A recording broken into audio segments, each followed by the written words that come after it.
What's up, everyone? All right, so production on a new episode of actually playable maps. This is actual, not PvE example maps, but genuinely playable maps using the new level editor um, has begun, and that means that there'll be a new episode called Death Spiral with all new, interesting encounters, more level content, more everything.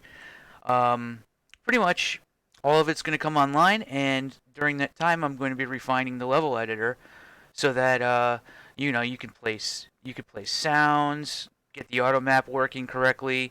All the functionality for making the level editor as good as possible will be a big piece of this puzzle. So you can expect to see a lot of improvements to the editor, as well as improvements to well, just everything. But also, you might even see me uh, doing videos or even streaming, actually building maps using the level editor. I'll try and get some. I'll try and get some tutorials that kind of go over the basics. I know there are some rough ends about the editor. Honestly, though, what's kind of funny is I've used worse. Like in the past, I've used worse editors where like it was even harder to work with than this. Like, but anyway, maybe that's actually kind of a bad thing for me because it's like I've worked with such as a level designer, you just kind of take what you're given. So like, man, like I can't really have that attitude. I can't really have that attitude when I'm working on an editor myself. You know what I mean? Like I have to switch up that mindset because man, I've worked with some shit that like you gotta like fucking use a text editor and shit in order to fucking like fix a problem. So I never really want anything to ever get that bad. So with that said, though, this editor is going to be as feature complete as possible. I want you to be able to play sounds, do scripted sequences, spawning monsters, ambushes, find key open door, gameplay, like all of it. It's going to be it's feature complete as necessary for a game of this caliber. So let's see. I'm going to put a red key right here. Like one of the things I'm going to do is make it so that the red key actually looks red. I mean, that would be nice, wouldn't it? And then there needs to be like some kind of a bars right here. I guess it's just a representative graphic at this point in time. But let's see. Let me go props, ramp. So far, the sale is going well. God, I wish the game sold this well every day, like even without a sale. Man, I'd be doing pretty good right now. But with that said, I'm pretty happy with things so far. Although, man, I got to admit, like, whew, indie game development is like throwing all of your life and soul into a fucking black hole, and you never really know if anything's ever gonna pan out. It could be really mentally draining. I'm not even kidding.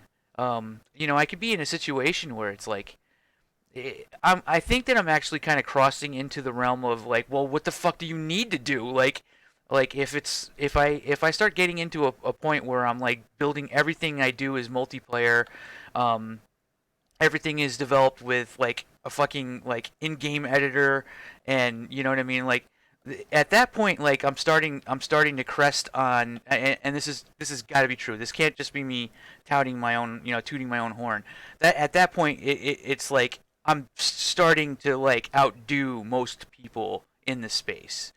Most, not all. There's some people who are absolutely kicking my ass right now, but like I'm starting to crest now on that point where it's like, you know, okay, like why isn't this more popular, kind of a thing. Like it's like feature wise and stuff like that, but that doesn't mean it's ever going to be popular, right? It doesn't mean that it's ever going to catch on. It's just that if you go bullet point for bullet point, like you can kind of you can be like, oh yeah, yeah, like this is not a normal situation here. This isn't just some like, you know, uh, game somebody pooped out and like, well, I'm not gonna say pooped out. Like that's a bad way to say it. More like worked their asses off and released.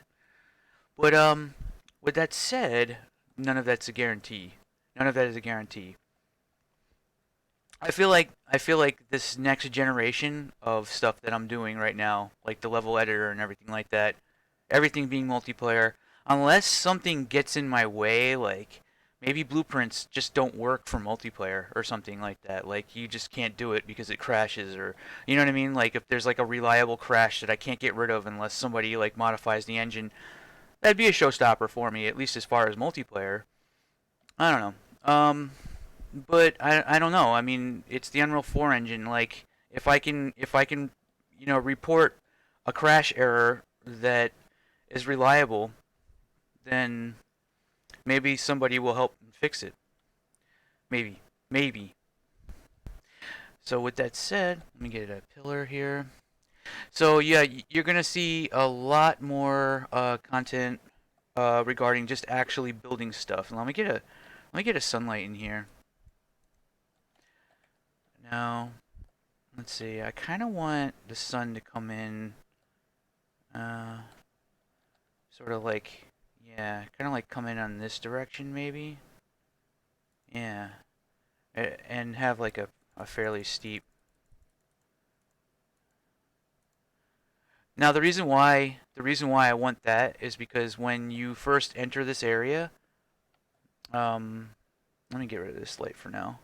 When you first enter this area, I kind of want like you to see a cool like this wall right here with like a cool texture on it and like certain details that kind of just pop so that you can kind of understand like oh okay yeah like there's a door down there and the door requires that key and you're like okay so one of the things I like to do is do things in a specific order.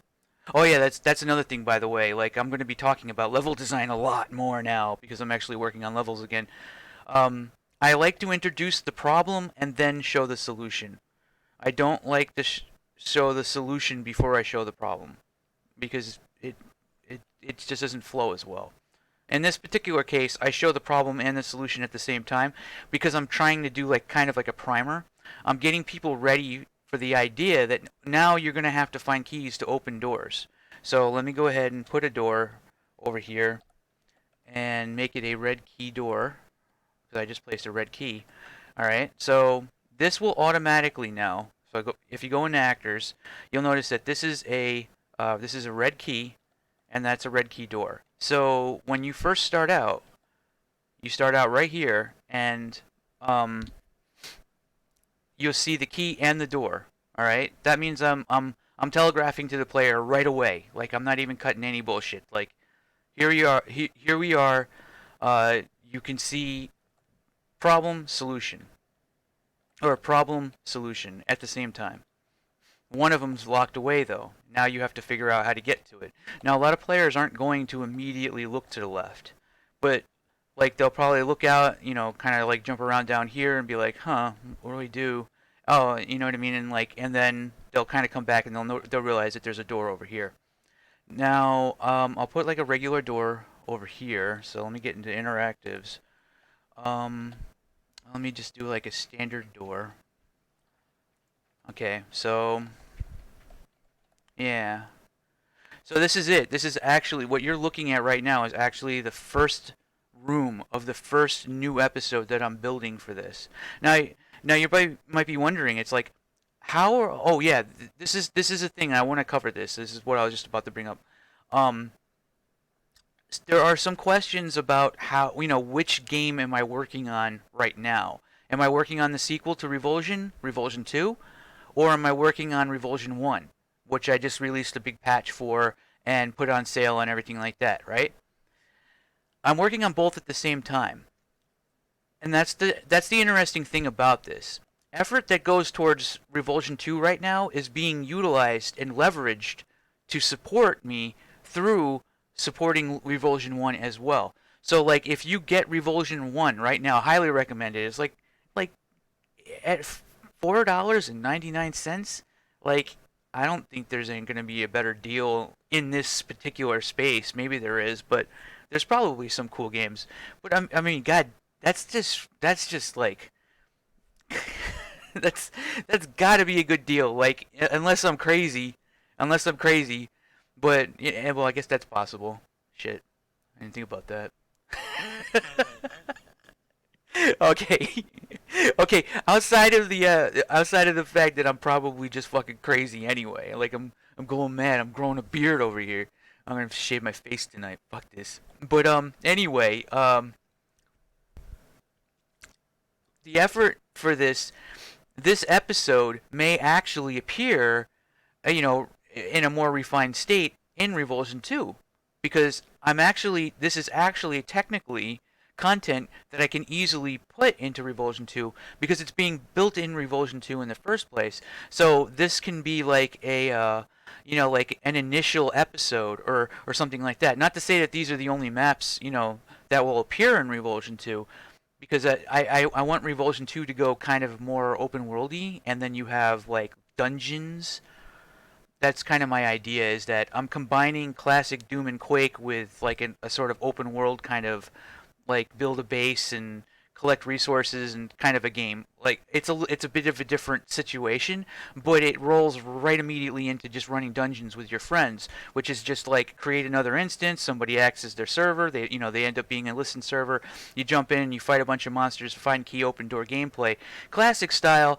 But then you go back out into the open world. It's a big open map, and then you have like all these different places that you can find and explore and build your base and collect resources and who knows what else. Okay, so it's sort of like a weird combination of something that of things that haven't really been done together before.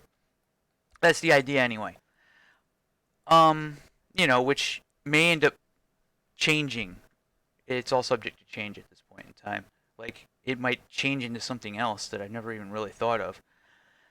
With that said, the idea of having like these side missions that you can run to gain these resources is kind of cool. So like, you have your sort of 7 days to die side of the game, and then you create like a rift or a portal, and then you can access a dungeon, which is like, some fortress out in the middle of nowhere that's off the map, and then you and your friends jump into it together, and then you go all the way to the end and you kill all the monsters and you get the resources and you get cool shit that you can come back and then use that to build your base. You know what I mean? Okay, so with that said, things seem to be moving smoothly. I think things could be definitely moving worse, but I don't know. I'm just gonna stay positive, keep my eyes forward. I have a feeling that this can work.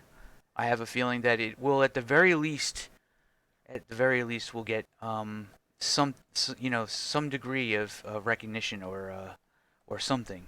We'll have to see. I'm bad at promotion, so I'm really dependent on other people. If you're someone who's enjoying this content, who's enjoying seeing the kind of stuff that I'm building right now or putting together, then I might need your help because I don't really know how to promote things properly. It just I don't know. Am I just screwed? Like I don't know. I guess we're gonna find out. In the meantime, let me.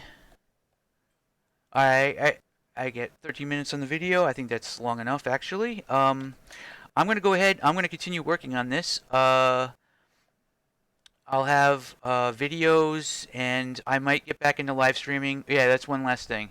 I haven't been live streaming very much because I've just been discouraged. It's they're just. I don't think anyone's really. Not that many people are showing up for the live streams anymore. I mean, I'm like talking like zero people. Like I'll have a live stream going up of me working on something, and like zero people will show up. It's not like one person or something like that. If one person shows up, then that's like enough. But like I've done multiple live streams where like nobody came. So that kind of just like killed it for me. Like I'm kind of thinking that I'm doing better. I'm better off just making short, like 15-minute videos just to talk about stuff and then just leave it at that. I've been getting a lot more reward for doing these, honestly. It might not seem like it because my YouTube stats are low, but I'm actually making money off of these videos. So I mean, it's not a lot, but it's like it's a sale. It's basically one sale almost reliably right now. I'm making like a sale worth of money of my game, a sale of my game worth of money just from releasing a video every day. So it's like I'm almost guaranteed to have like a little bit of income, which is cool. But at the moment, none of it's enough to really survive on. But I still like that. At least that's something. You know what I mean? There's something tangible there. So with that said, all right, yeah, stay tuned if you want to see more level design stuff. You might see me collaborating with other people. I need to be testing the actual level design stuff. So like the real nitty gritty, like this is what we're actually going to be doing. This is actual maps that are going to be for the actual shipping game. That for an episode called Death Spiral. Death Spiral is something that I was planning on doing for a while. Yeah, this is going to be more of an environment that's more like a castle-y, more like a fortress, like an old fortress, more Quake 1. Like, I want this to ooze Quake 1. You know, sort of like Slipgate Complex kind of meets right into the fucking old, like castles and crazy, like, geometry and shit like that. I want that. Alright, you could kind of see that there's crates right here, but like this is the sort of starting point of it, and then it just goes right into like the pillars and the brick walls and the water and all that shit. All right, so anyway, I'm gonna go ahead and I'm gonna end the video here. Take it easy, guys. Hope you enjoyed. Stay tuned for more, especially if you want to see some cool level design stuff.